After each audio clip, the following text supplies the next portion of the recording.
Anne returned to Tearmoon with news of Mia's situation in Remno, alarming Ludwig. Fearing bloodshed, Ludwig, Dion, and Anne set out to help Mia before things turned irreversible.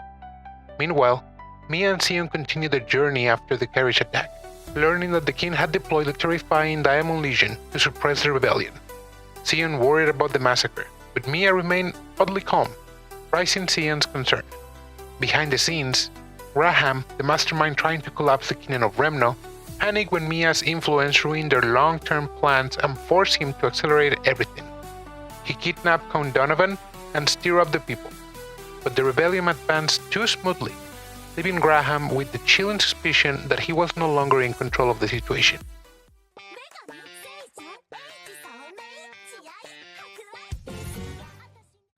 The peaceful surrender of government facilities and the non-violent disarmament of town guards, this was the ideal scenario that was laid out by the revolutionary leaders. In smaller towns, Remno guards consisted in local residents from that area. The basic tactical concept was, if there was a foreign invasion, the local guards would hold them off, buying enough time for the government to send a rapid response force. The fear was that if the town guards were not local residents, they might flee as the tide turns against them. Knowing that they are defending their homes and loved ones, they would surely fight to the bitter end. However, this system is weak against a popular uprising, when the ones complaining about heavy taxes and famine are their own loved ones, family, or neighbors. How can they even raise their sword against them? They couldn't. As such, the town guards would probably give up and join the side of the rebels instead. And if they join the rebel sides, then it is an additional manpower for the revolution. So, it was ideal to capture them unharmed. This meant that during the initial uprising, the revolters wished to prevent casualties on both sides. The last thing they wanted was a war of hatred, which would be disadvantageous for a local militia compared to a well-supplied national army. This peaceful surrender is exactly what they were able to achieve. The leaders of the revolution had followed Graham's instructions and done exactly as they had been told. But this plan was under the premise that heavy taxation would have already exhausted the people. In the first place, as long as the premise is not there, the plan cannot work as expected. The heavy taxes hadn't really been felt yet by the people. No one had fallen into poverty, nor lost a family member due to hunger. There is no hatred for the monarchy at the moment, only minor complaints here and there. It's just a group of loud protesters who barged into the government offices and camped out with no blood spilled. Their protest held very little gravity. It's a joke. It's nothing but a joke. According to the report, the atmosphere of the uprising was more like a tantrum more than a revolt. It would have been nice if they had murdered messengers from the kingdom or killed one of the town guards, but none of them had gone to such lengths. Without the feel of anger and hatred, their passion simply did not burn hot enough to produce the kind of bloody destructive potential that could overthrow the royal family. If the Diamond Legion is really dispatched, they will surely laugh their butts off and will be disappointed with this so-called rebel army. The commander in turn would probably just stroll in and ask them to disband. At this rate, the fire of revolution was hardly going to consume the kingdom. It is about to fail even in its first town. But it's not over yet. There's still a chance to turn this around. What he needs is an act of brutality.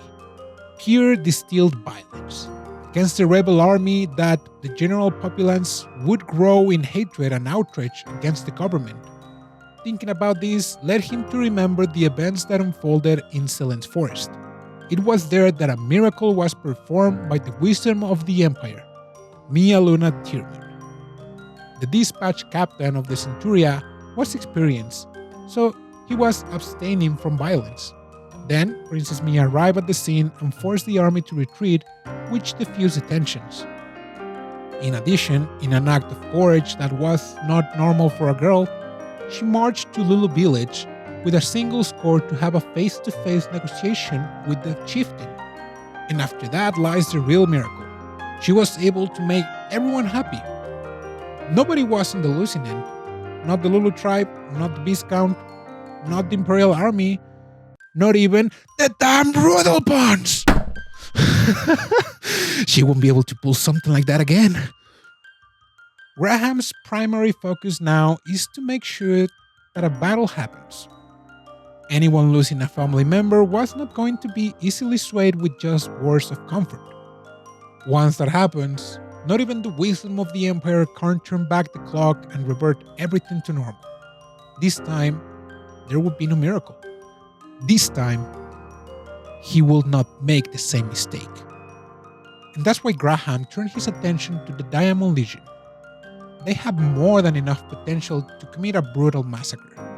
Devoid of the experience necessary to accurately gauge their opponent's strength, and most importantly, since it will be their first campaign, they would be hungry for glory and blood. They are the perfect instrument for his scheme. With this, Graham walked gallantly to the military meeting with the king and his officers. He spoke with the confidence of a man with a plan. Is there anyone better than the King's Sword, Diamond Legion, to deliver justice to the unscrupulous rebels who dare to disrespect the King's law? That's a brilliant idea. Very fearing indeed. Will your majesty send the Diamond Legion for their maiden campaign against those rebels then? Let it be so. Gorial, commander of the Diamond Legion, I hereby command you to crush those stubborn men who claim to be the Revolutionary Army. By your will, your majesty, I swear upon my honor that I shall present you with the head of each and every rebel. Excellent. I look forward to your triumphant return. By the way, Gorial. Yes, your majesty? As I'm sure you are aware, it has taken me a decade to find and train each of the elite soldiers that bear the banner of the Diamond Legion. You and your men are my pride and joy. I'm beyond honor hearing your words, your majesty. The king's words make Gorial teary-eyed. Knowing the amount of trust that the king has for him and his men moved Gorial deeply. He pressed his lips together in an effort to stop them from quivering. He was halfway through a silent oath in his heart to repay the king's favor when he heard something that gave him a pause. Indeed, you are all precious. And that's why, Gorial, I expect you to return victorious and with every last one of your soldiers unharmed. Yes, your Huh? Every last one, Commander. Make sure not a single soldier is hurt. Scratches and bruises are fine, but that is out of the question, as well as any serious injuries that will end their careers as soldiers. For a long time, Gorial simply stared at the king, unsure on how to respond. As to why the king made such a demand, the merchant explained it a while ago, but let's elaborate further. Suppose that the Minecraft diamond suit of armor exists. It is strong and impenetrable. Its performance would be first class, but would you wear it on the battlefield? Most people wouldn't. Probably. Especially with recent tariffs and inflation as of late. But that's different. Because it's too damn expensive, you wouldn't even want to get it scratched in fear that its value might go down. To put it bluntly, it is worth more sitting in a bowl than being used. The same logic then applies to a legion of men who have a gigantic body frame. Their immensity is already rare. Add to that all the expenses and training that has been done for the last 10 years, they are already rare. Their training made them even more elite. Such was the status of each member of the Diamond Legion.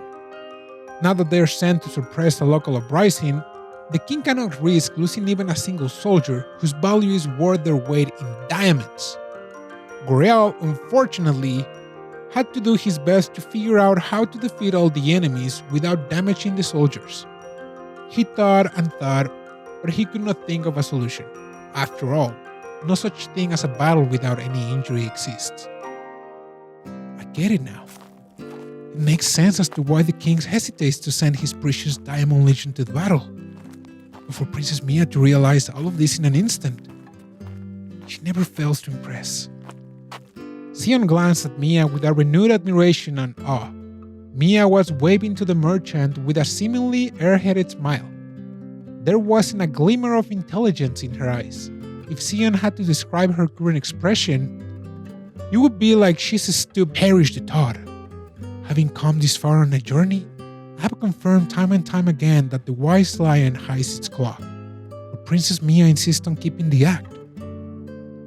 Thank you for your help. Please give my best regard to Musique. Will do, young lady. I hope you find your friends too. After giving the merchant a few more extra enthusiastic waves, Mia turned to Sion. By the way, it's nice to finally be in a town. But what are we going to do now? Mia asked with a wide-eyed expression, so devoid of thought that even knowing that it is an act, it could have still deceived Sion. If possible, I want to meet and join up with the others. A meeting place was decided in advance for events like this. When they asked the merchant earlier, it was about a half day by wagon to their predetermined meeting place. We're lucky. Passenger wagons stop on a regular basis here, but... Wait, don't tell me. You don't have any money. Kidwood usually handles all the matters concerning money. Oh, you're such a child. Well, I guess it can be helped. Mia crouched down and pulled down her white socks. It revealed her white calves, on which were glued 3 silver coins on each leg. What are those?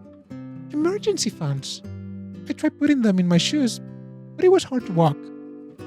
The attempt almost gave her blisters. Okay. But why there?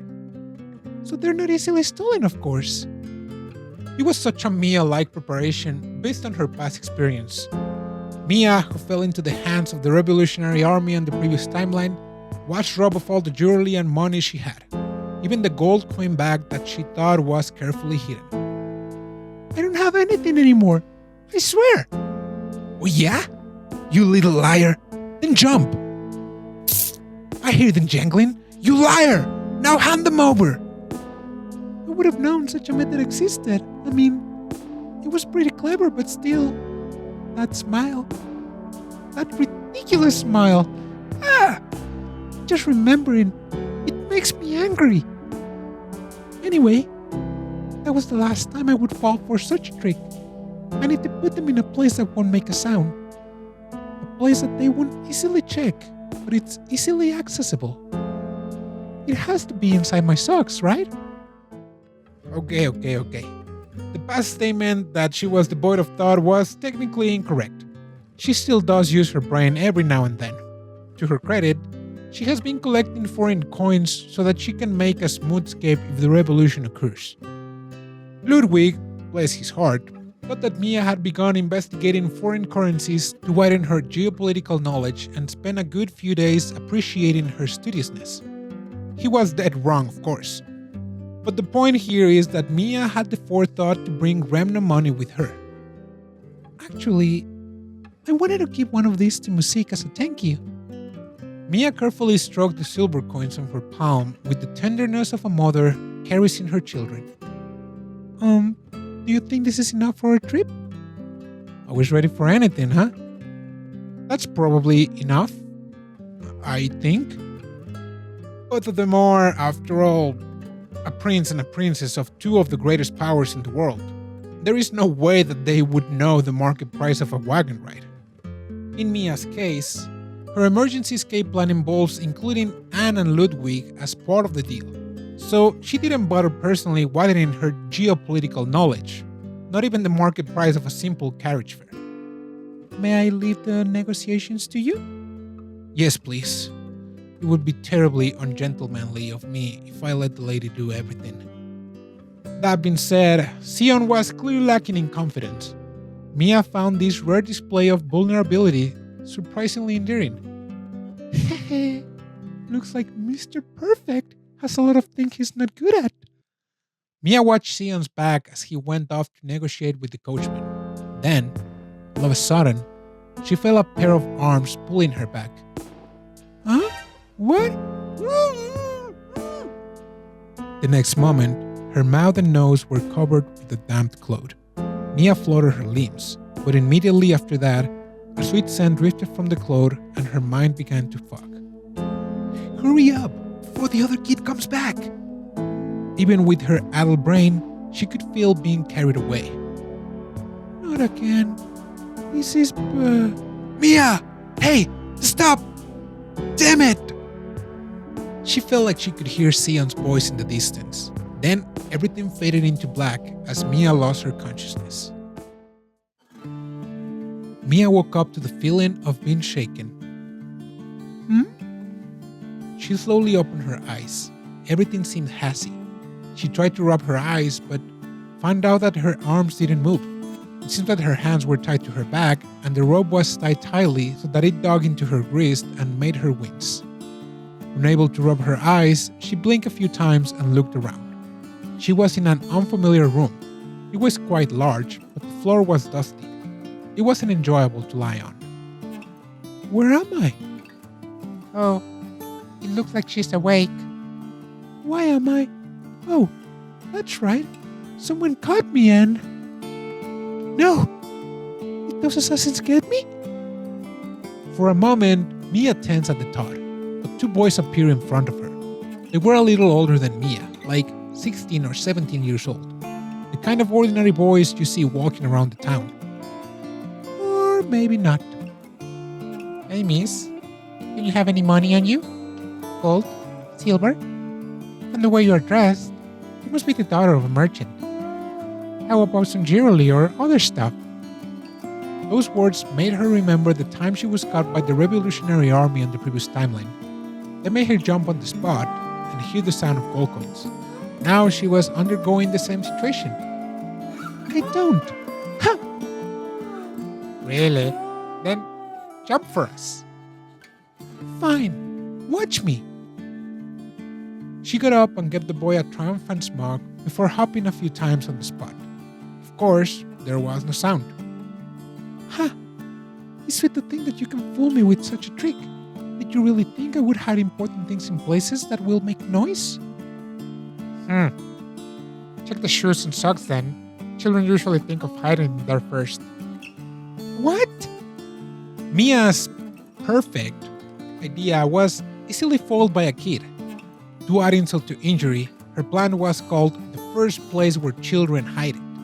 It was downright humiliating again. The kids paid little attention to her mental anguish as they pulled her shoes off, stripped her of her socks, and checked both. They still found nothing though. After all, the silver coins have already been handed over to Sion, a fact that Mia just happened to forget.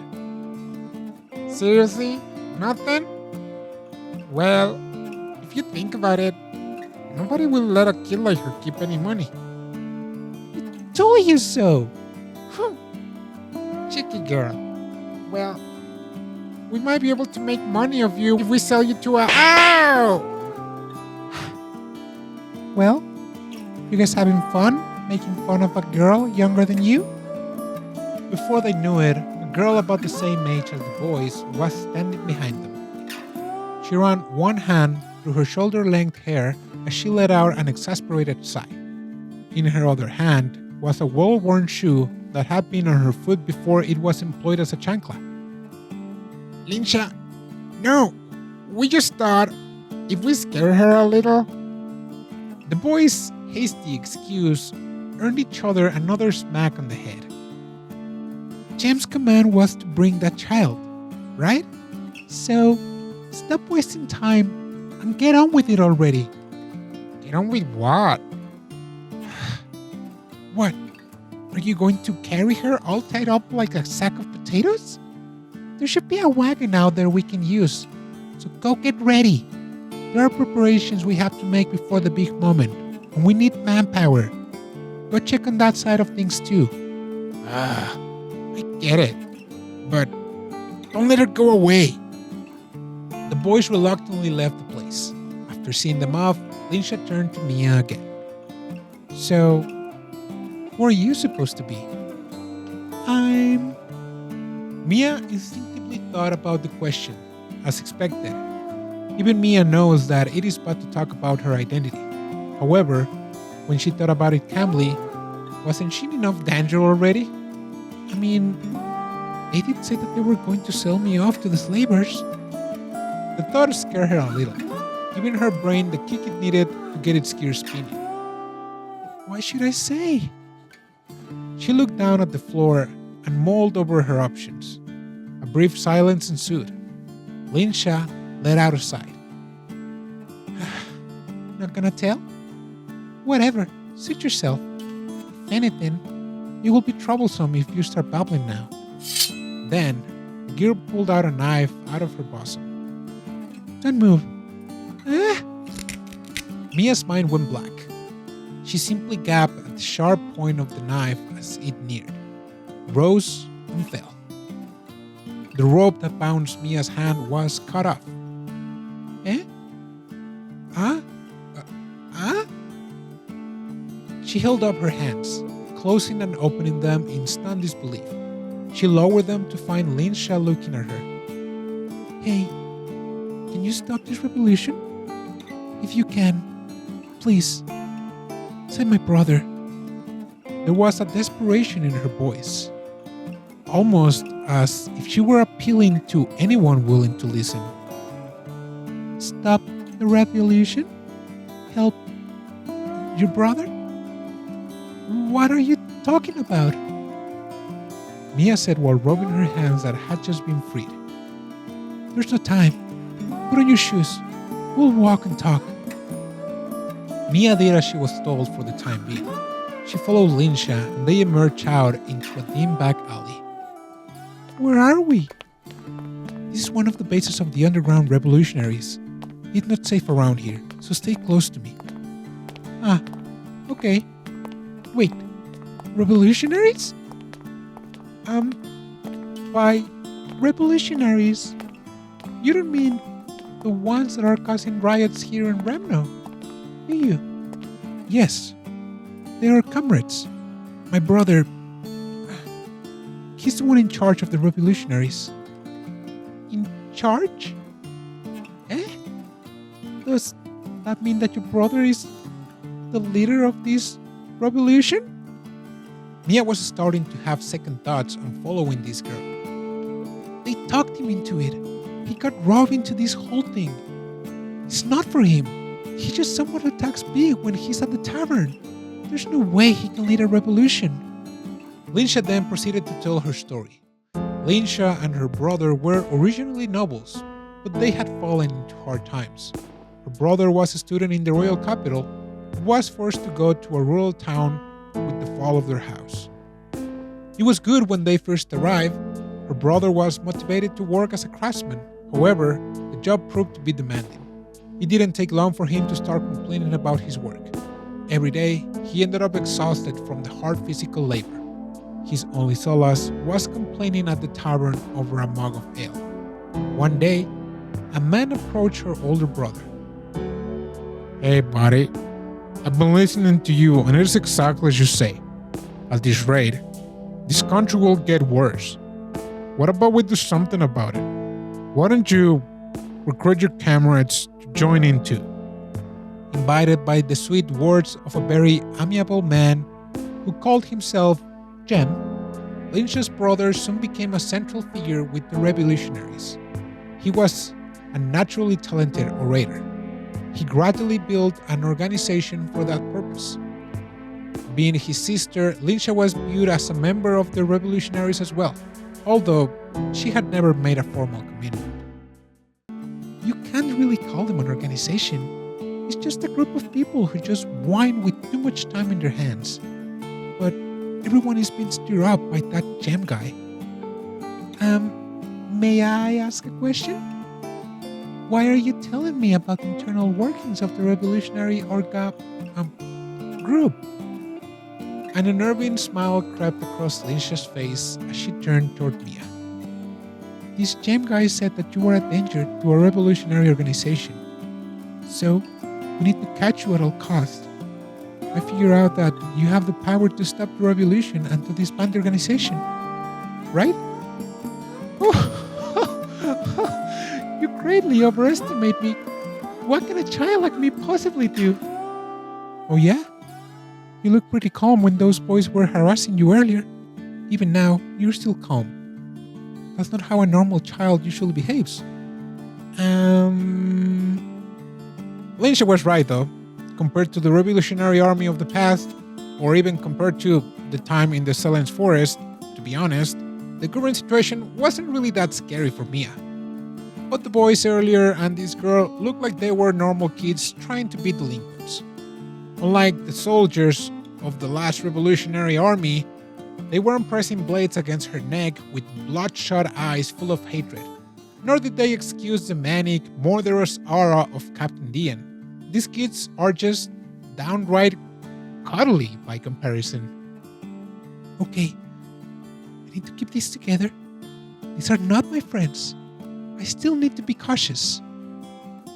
Should I assume this man named James is connected to the assassins who attacked our wagon? Only they could predict where Mia could have been even after failing from that wagon. Then there's a chance they know my true identity. Unless they knew she was the Princess of Tearmoon, they had no reason to target her. She would be just some random girl otherwise. Granted, just because she was the Princess of Tearmoon didn't mean she had any way to stop this revolution. Well, whatever. For now, I say James knows who I am. I can do this. I need some sugar. Mia had given up and threw in the metaphorical towel.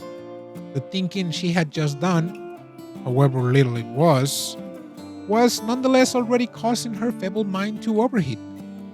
I want my candies! Just as Mia's thoughts were beginning to derail badly, an angry voice pulled her back to reality. Hey, Linsha, that's not fair. Do you intend to take the credit all for yourself? Don't be dumb. You came back very quickly. Have you made all the necessary arrangements yet? Lynch stared at the boy with a stiff face. However, a suspicious color immediately appeared on the boy's face. Well, actually... So we have arrived. You can leave now. Sion! My apologies. Searching for you took longer than I would have liked, but I was lucky to find this guy wandering around. I asked him very nicely to lead me to you. The dashing figure of Sion Sunland gestured at his victim with the blade of his sword. His all-too-gracious smile suggesting that whoever he had convinced the boy, it was probably not as nicely as he had claimed.